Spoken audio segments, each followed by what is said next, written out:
une fois que je suis ici, comme je l'ai dit, on va se servir de mon cou. Je regarde au niveau de l'étiquette. Et avec ça, je dois coordonner aussi le mouvement de mes bras et de cette jambe. Regardez cette jambe, le détail. Je vais la remonter, je ne me redresse pas en entier, surtout pas. Je ne cherche pas à le lever, je cherche juste à mettre ma cuisse en contact contre sa rotule. Un peu. Donc le mouvement de bras à utiliser afin de se retrouver directement en position latérale, c'est ce qu'on appelle en lutte le volant. C'est un volant, comme si j'allais basculer, un vrai mouvement de bascule. Donc démonstration.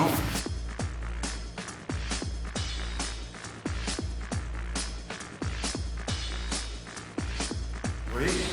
Et j'ai bien dit, je tire, je cherche surtout pas à lever. Là il est lourd, oh, ça sera très très compliqué. Alors que là c'est juste un déséquilibre. Alors là, on a reçu notre amené au sol. Une fois qu'on se réceptionne au sol avec notre adversaire, le but, bien évidemment, c'est de ne pas tomber dans sa garde. On va voir les erreurs à ne pas commettre et les choses qui pourront faciliter vraiment l'aboutissement de la technique. Déjà, première chose, vous rappelez, bien descendre sur son de gravité. Ça, c'est très très important. On sait qu'avec la fatigue et beaucoup d'autres choses, la facilité, c'est venir chercher sa taille.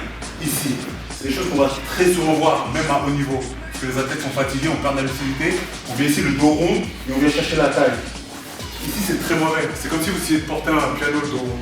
Jamais, le dos doit toujours être droit. Et pour que mon dos soit droit, c'est mes jambes qui descendent. C'est mes jambes. Les gens qui ont le dos rond, c'est qu'ils ont compensé le fait de ne pas s'être baissé. Donc une fois que je suis bien baissé, ici, tout sera plus simple. Et là je serai directement, vous voyez mon dos est droit. Ici si je rate l'amener au sol qui défend, pour enchaîner sur deux techniques qu'on verra une autre fois, plein d'autres variations de lutte, mais seulement si j'ai le dos droit. Si j'avais le dos rond ici, et qu'il aurait défendu, vous voyez bien, c'est mécanique, j'aurais beaucoup moins de levé pour le porter. Donc vraiment, exagérer, quitte à descendre trop bas, on ne descendra jamais à trop bas.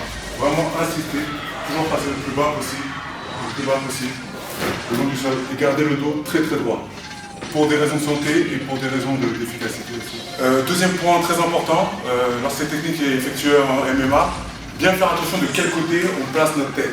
Là j'ai affaire à un adversaire qui est droitier comme moi, donc ma tête doit venir sur sa jambe avant. On va tout de suite démontrer pourquoi. Ici, il y a toujours le risque que l'adversaire envoie un coup de genou. On peut toujours avoir un bon timing et m'envoyer un coup de genou avec sa jambe avant, mais le fait de mon placement, le coup sera absorbé, il me touchera, mais ça ne sera pas un coup qui sera vraiment fatal. Donc par exemple, si on m'envoie le genou. Voilà, vous voyez bien, l'impact s'effectue au niveau de mon abdomen. C'est un coup, mais que je vais absorber dans ma lancée et mon abdomen sera efficace. Alors que si me vient la mauvaise idée de partir sur sa jambe arrière, là par contre c'est un autre schéma. Si je descends et qu'il envoie le genou, là le genou arrive pleine puissance. Et c'est vraiment ce qu'on veut éviter. Vous voyez, là il a vraiment tout le travail des hanches et toute la force pour mettre un impact très puissant. Donc là on va revoir la technique à vitesse réelle, une dernière fois avec toutes les étapes. Je sais que les étapes sont nombreuses, mais lorsqu'elles sont bien réalisées, ça permet que la technique soit fluide. Donc une dernière fois en situation sparring MMA.